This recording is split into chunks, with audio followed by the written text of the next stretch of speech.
Hey, what is up ladies and gentlemen, I'm Joy here once again and I'm back for some more of the Maxi Toys videos. Ladies and gentlemen, welcome back to our Let's Play of Kirby and the Amazing Mirror for the Game Boy Advance. So last time we actually did completely done with the forms of Area 9 and able to actually 100% through everything in Candy Constellation and able to beat the likes out of Master Hand and Crazy Hand all at the same time. And as a result for this matter though, we've got ourselves the final piece of the mirror shard and we can now able to actually access to this mirror right here. And speaking of which, this is going to be the finale of this game's Let's Play. And we actually come across into, wait a minute, we got two Mennonites on screen, so that means the one we're fighting right now is the actual doppelganger. So here we have ourselves Dark Mennonite. This might actually be one of the harder Mennonite boss fights I've ever had to face. Because, you know what, I mentioned this before in the forms of Reddish Ruins from earlier ago, how the fact that Mennonites it can be very, very difficult at times. Well, as long as you get yourselves, like, 3 multitude of Kirbys with you, then it should be makes this boss fight really, really easy, even for the smash ability attacks. Oh, we get sucked up in the forms of the actual portal. And as a result of that addition right there, Mennonite decided to give us the legendary Master Sword, even though not to be confused as the Master Sword from the Legend of Zelda series, but except it does not able to focus on the Triforce itself. So it's just basically, it's like Mennonite's sword, obviously. So here we go, folks. This is the forms of the true final boss in the game. This is the forms of Dark Mind. And kind of think about it, this boss fight kind of reminds me of the forms of the Nightmare from Kirby's Adventure / Kirby Nightmare in Dreamland for the Game Boy Advance. So even then, that makes it a little bit more like similarities here, but except the fact that it kind of feels more accurately, I don't know, almost kind of feels a bit similar, except, well, the body itself is a lot shorter than it likes of how it does it in, in Nightmare in Kirby's Adventure / Kirby Nightmare in Dreamland, after all. So anyways, though, every time you're actually gonna have to deal with the, some different sections of the forms of Dark Mind, because, yes, there's gonna be multitude of sections before you're able to actually take on new forms of, Dark Mind. And honestly, out of all the final bosses we're gonna be run into at this particular game, this one is by far the hardest final boss battles I've ever had to face in the retro Kirby games. Even compared to Zero 2, Nightmare, and especially Zero from, Kirby's Dream Land 3, Dark Matter from Kirby's Dream Land 2, and especially King Dedede from the first Kirby's Dream Land, and Marks from Kirby Superstar / Fun Pack, if you will, for those of you who lived in Europe. So yeah, because I say that is because this final boss battle is going to be the longest for that part too, because you have to deal with, again, multitude of sections. Even then though, there's going to be plenty of times we're going to have to keep on doing the refueling stationary. So even then though, that every time you lose a bit of your health, which granted though, I'm still able to actually get myself 10 units of health. So if that's the case, mind you, then you should able to actually survive for this battle no matter what though. But prepare yourselves, it's probably the longest lengthy true final boss in the Kirby series like this. Well, this is before when the future Kirby games exist, that it also actually features the long, lengthy final boss battles to be like that. But I'm pretty sure it's going to be much more longer than the future Kirby's final boss battles as far as that department right there. So anyways though, I believe this might actually be the final section before we get into the true final form of the forms of Dark Mind. So this part can get pretty tricky sometimes, and granted though, I've almost run out of batteries off my phone at the moment. Well, not in my iPhone, but just in the in-game itself. So even then, yeah. Because as far as this episode goes, is the fact that, as I mentioned this before, it's a true finale, and I'm really glad that we've almost come towards in this, at the very end of the game. So even then though, that we can able to actually deal with the, the true final boss in the forms of, Kirby and the Amazing Mirror.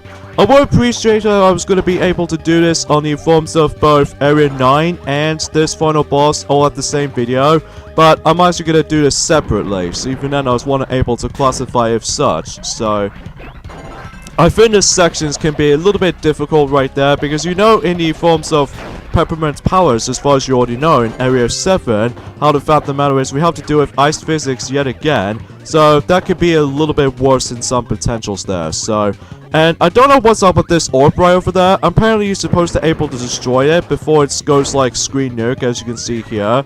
So if that's the case, mind you, then I should probably just able to destroy that before, well, in case if I get died on that specific section. Don't worry though, you don't go all the way back to the very beginning of the final boss though, so thank goodness for that, because even then, I would say, unlike any forms of Kirby's Dream Land 2 and Kirby's Dream Land 3 for a small extent, how the fact of the matter is though, is the fact that you have to go all the way back to the beginning, unless if you're able to actually retry the boss again. So, the Mind 3 Kirby's does not come at all. Oh, that's kind of pointless. And talk about that edition. Oh, come on, come on, come on, come on. Yeah, thankfully though, the Master Sword doesn't go away though, unless you've obtained it though. So even then note that, jeez, that section can get pretty tricky though. But that doesn't end off here, however though, because here's the actual true final form of the forms of Dark Mind. Now this is incredibly hard though. Don't think that just because you might actually think to yourselves, oh wait, actually think to ourselves, oh sorry, that's really over. This is the hardest boss in any 2D Kirby history, in my opinion. This is the true final form in Dark Mind. Now, this particular eyeball-looking creature, just like in the forms of 01, by the way, and especially 02, but in forms of both Kirby's Dream Land 3 and Kirby 64 The Crystal Shards, this particular bestiality, hellish fireball eyeball, that seems more accurate than that, is a beast. Mostly because it is so frustrating and it's very difficult to just about to hit him. Now, unlike in any other mostly Kirby final boss battles, they usually took about a few hits to kill if depends on your skill. This thing took about, I would say, 50 or so hits before you defeat him. And again, in order to actually deal the damage on the forms of Dark Mind, always be sure you need to able to require the Master Sword itself. Because if you don't, however though, then chances are you might as well able to actually not to become stronger enough. So even now, that is definitely the toughest final boss in the old school Kirby games, as far as final boss is concerned, in my opinion though. But yeah, at least I'll take Nightmare any day, because even then I found that guy to be a total cakewalk. Even compared to how it does it in the NES version, or in this case, for this matter, Kirby's Adventure and stuff like that. And I'll definitely take 02 any day, despite you have to deal with the actual 3D movement. Then, as a result of that addition, how the fact that you can able to actually aim at, you know, 02 no problem, but in forms of some of these segments, like either the wings, eyeball, the ring on top of its head, and also not to mention with the forms of that green poisonous spiky thing. So it's a little bit gruesome right there for that little departments right there for 02 as far as I've away though. Oh crap, oh no no no no, oh you gotta be kidding me. He summons this thing again, or he also summons that, and of course I'm gonna die, so thanks a lot. But a good thing about it is that every time you die in this boss fight though, even for this phase anyway though, chances are that Shadow Kirby did manage to help us out for briefly. How the fact of the matter is he'll actually give us the forms of the Master Sword entirely. So even then, I give worth credits due for that department right there. So it's just a shame how the fact that this particular final boss is extremely tough and difficult, in my opinion though. I mean, so much so, if you ever think about trying to able to come across into this guy for your first run through, you're probably going to lose at least one life while battling this guy. I mean, yeah, sure, I'm not gonna give up, but even then, no, to make things a little bit bummer than that, is the fact that every time you get a game over, if you manage to run out of lives, well, granted, there's no game over screen and stuff like that, but if you actually manage to run out of all of our lives, then you have to redo the entire marathon of the forms of Dark Mennonite all over again. In addition to that, we also have to come across into a few sections of the forms of Dark Mind all over again too.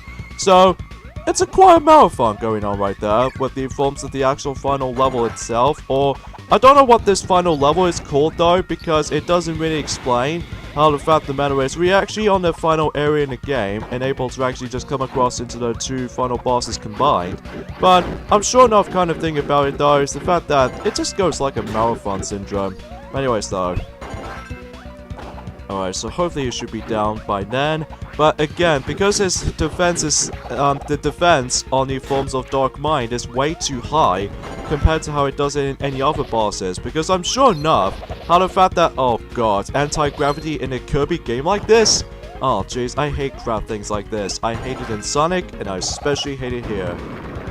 Oh jeez, what were they thinking about the level design itself in this case sometimes? Anyways though, come on, we need to hopefully finish him off. In fact, I've only got 1 unit of health left though again, so that's the only things I'm worried about. And booyah! I think that pretty much does it for him now. Well, if you think it was actually done and over with, well, turns out we've got one more phase to deal with.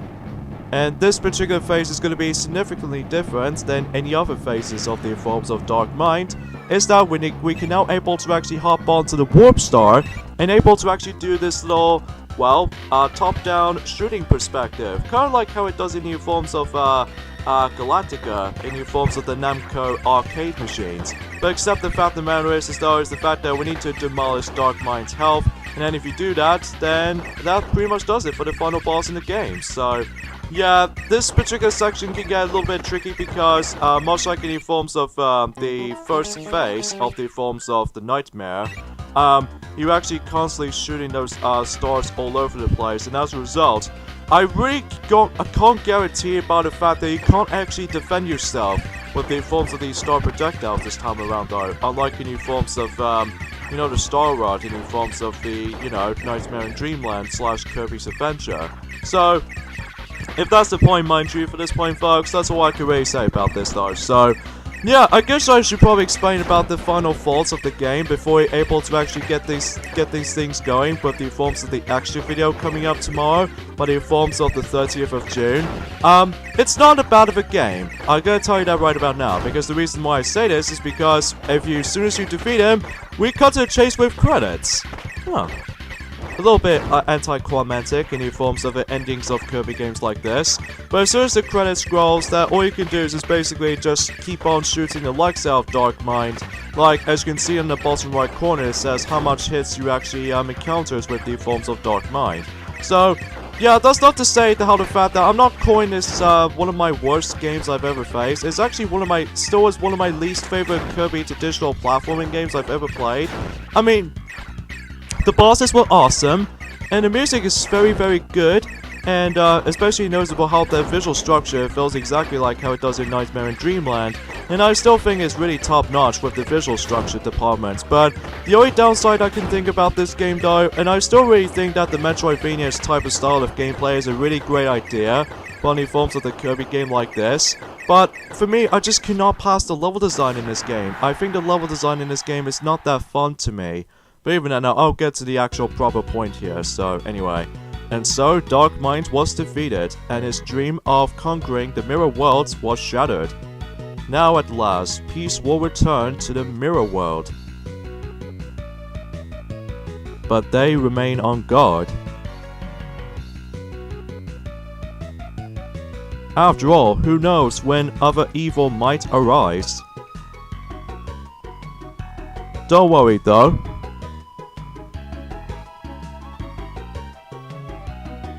Mirror World Kirby will be there to keep them all safe.